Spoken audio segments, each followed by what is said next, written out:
Oi, eu sou a Michelle, sejam muito bem-vindos aqui no canal e hoje nós vamos conversar sobre uma novela de Henry James que me indicaram muito, eu demorei muito a ler, mas finalmente eu li em um dia, porque ela é bem fininha, e trouxe aqui para conversar com vocês, que é A Fera na Selva, como eu falei, do Henry James. Henry James é um americano que se naturalizou inglês no final da vida. Essa novela aqui faz parte dessa coleçãozinha da Rocco que se chama Novelas Imortais e ela é traduzida, organizada e apresentada pelo Fernando Sabino, nosso Fernando Sabino, mineiro, um autor que eu gosto muito, tem até resenha dele já aqui no canal.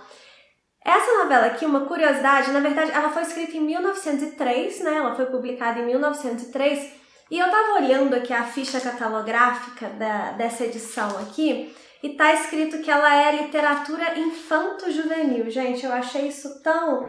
ficção infanto-juvenil americana. Não tem nada de infanto-juvenil aqui, não entendi porque que ela tá catalogada dessa forma. Mas então, é só um adendo que eu achei isso curioso quando eu fui observar, porque eu observo todos os cantinhos do livro antes de vir aqui falar com vocês, né? E aí eu achei isso curioso. Enfim, vamos falar sobre essa novelinha aqui então. A Fera na Selva vai trazer dois personagens principais, que são o John Marcher e a May Bartram. Esses dois personagens eles vão se reencontrar depois de muitos anos. Eles estão ali conhecendo uma propriedade que está à venda, uma propriedade que tem muitas obras de arte, né? Eles fazem parte de um mesmo grupo de pessoas que está lá conhecendo essa propriedade e eles vão se reencontrar e vão começar a conversar.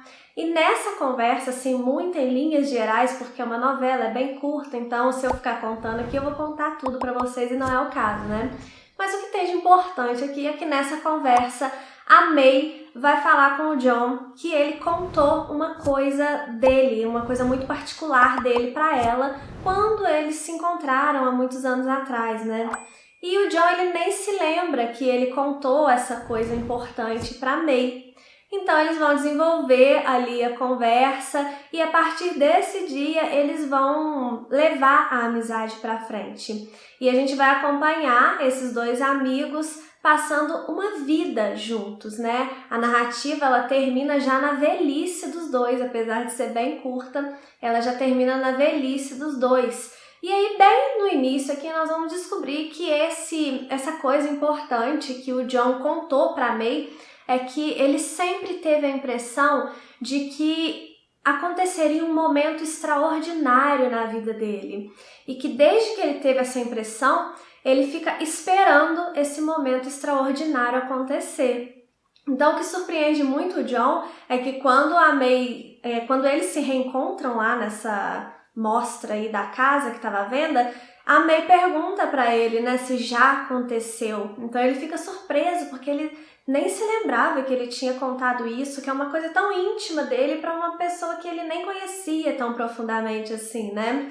E aí, desde então, eles vão passar os anos esperando esse momento extraordinário acontecer. Na verdade, o John passa esses anos todos da vida dele esperando esse momento extraordinário acontecer. Eles vão ter muitas conversas sobre isso. E a May, ela fica ali como um ponto de apoio do John e forma ali uma amizade muito firme e muito bonita se a gente olhar pelo lado da May, principalmente, né? Pelo lado do John, eu vejo ele um personagem um pouco egoísta, mas pelo lado da May eu vejo assim uma amizade de fato muito bonita, muito singela, muito forte, né? A May, de fato, ela vai amparar o John durante toda a vida dele nessa espera que ele tem por esse tal momento extraordinário que ele sente que vai acontecer na vida dele.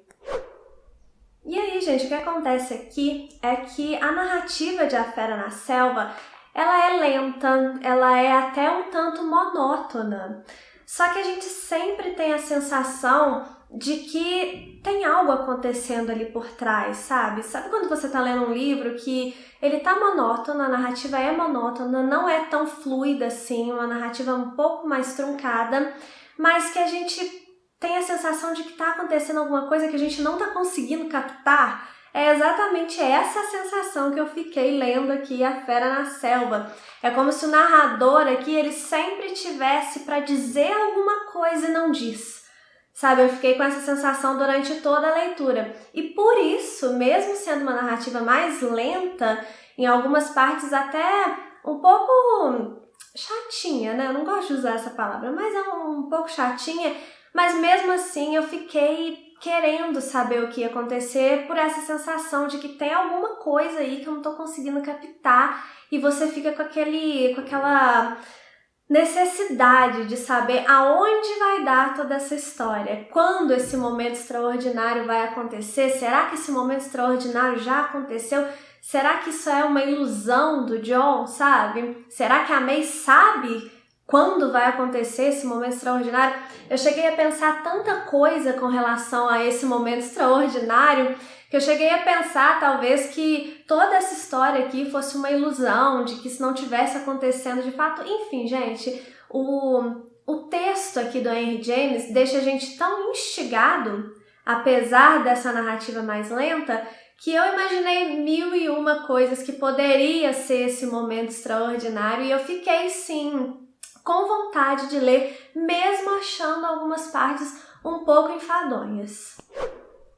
Uma crítica que o autor, o Henry James, recebe muitas vezes é que ele era prolixo. E de fato, eu acho que essa narrativa, apesar dela ser curta, ela é sim um pouco prolixa. Ele utiliza mais palavras do que precisaria, sabe, para passar a mensagem que ele quer. Mas eu não vejo isso como um erro, sabe, como um defeito da narrativa do Henry James. Eu vejo isso como uma característica do autor e eu acho muito bom quando o autor ele consegue... Você sabe que tá lendo o texto daquele autor, sabe? Ele é original. E esses textos assim prolixos do Henry James, eles são a marca de fato do autor. E tem uma coisa importante, apesar, dele esticar um pouco o que ele tem a dizer, ele poderia dizer com menos palavras, mas eu acho que tudo ali tem o seu lugar, tudo ali tem o seu porquê. E no final, esse texto prolixo, ele tem um motivo de ser assim. Porque o Henry James, dessa forma, ele consegue colocar tudo no lugar que ele quer, sabe? A narrativa, lembra que eu falei, que parece que tá acontecendo alguma coisa que a gente não consegue perceber. E que a gente tem que ficar muito atento e a gente fica instigado a continuar lendo. É porque as coisas acontecem nos detalhes. E você tem que prestar muita atenção aqui no texto dele. Então eu vou dar um exemplo aqui bem claro de como o Henry James coloca esse texto dele, como que ele constrói, é uma questão mais da construção mesmo do texto dele, como que a gente tem que ficar atento mesmo aos detalhes, porque as coisas passam pelos nossos olhos e a gente simplesmente não consegue enxergar, de tão singelo, que é, de tão delicado que o Henry James é para colocar as revelações no seu enredo. E aí, quando a gente chega num determinado ponto do livro, é que a gente volta lá atrás e fala assim, cara, era isso, sabe? Então, eu vou dar um exemplo aqui para vocês, mas esse exemplo é um spoiler, tá? Do livro, e é um spoiler bem importante do livro. Eu acho que é o spoiler principal, talvez, do livro. Então, se você não quiser saber, você pula para o minuto que eu vou deixar aqui embaixo, que aí já vai ter acabado o spoiler e aí não vai ter mais spoiler, tá? Você pode pular e continuar assistindo tranquilamente. Então, a partir de agora, 3, 2, 1, spoiler. Quando o Jon e a May se encontram lá no início do livro, a May, ela pergunta para ele, e aí, já aconteceu? Eu falei isso com vocês, no início do vídeo, que ela vai perguntar isso para ele. E esse momento acaba de acontecer. O momento extraordinário na vida do Jon acaba de acontecer. E a gente só fica sabendo disso no final do livro, quando a May tá prestes a morrer, porque, como eu falei, eles vão juntos até a velhice. A May tá prestes a morrer e o Jon tá naquela angústia de que, mas o meu momento extraordinário, ele quer que ela participe desse momento extraordinário. E ela fala com ele, Jon, já aconteceu. E aí, quando a gente chega no final mesmo da narrativa, no último capítulo da narrativa, que é quando o Jon percebe quando aconteceu esse momento extraordinário, a gente vê que o momento extraordinário foi eles terem se reencontrado. Esse encontro entre John e May foi o momento extraordinário. E aí o John percebe que ele perdeu o momento extraordinário, que era a May, era a própria May, sabe? E quando a gente chega no final, que a gente percebe que as pistas já estavam lá no primeiro capítulo daquele encontro. Quando a May pergunta se já aconteceu, e a forma que a narrativa está escrita, depois quando a gente já sabe do final, que a gente volta lá no início, a gente percebe que olha aqui, estava aqui na nossa cara que o momento extraordinário estava acontecendo ali na nossa frente. Então eu acho essa forma do Henry James concatenar os fatos e usar as palavras na sua história, eu acho isso sensacional. A Fera na Selva é uma novela que faz parte da terceira fase de produção da obra do Henry James, que é uma frase que ele se dedicou a narrativas mais introspectivas, a desvendar mesmo as profundezas do ser humano, seus vícios, as suas vontades mais escondidas, né? E isso torna esses textos dele dessa terceira fase um tanto quanto filosóficos, né? Que é também o que a gente vai encontrar aqui na Fera na Selva, obviamente, né? Isso faz parte dessa terceira fase de produção do autor.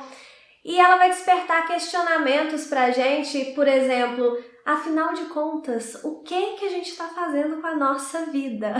E aí eu tirei algumas reflexões aqui dessa história, né? Mas duas que foram mais importantes e que eu quero conversar um pouquinho sobre elas com vocês. A primeira é sobre o mal que a gente causa às pessoas quando a gente tenta super protegê-las. A May, ela de alguma forma, ela super protege o John aqui durante a vida inteira, né?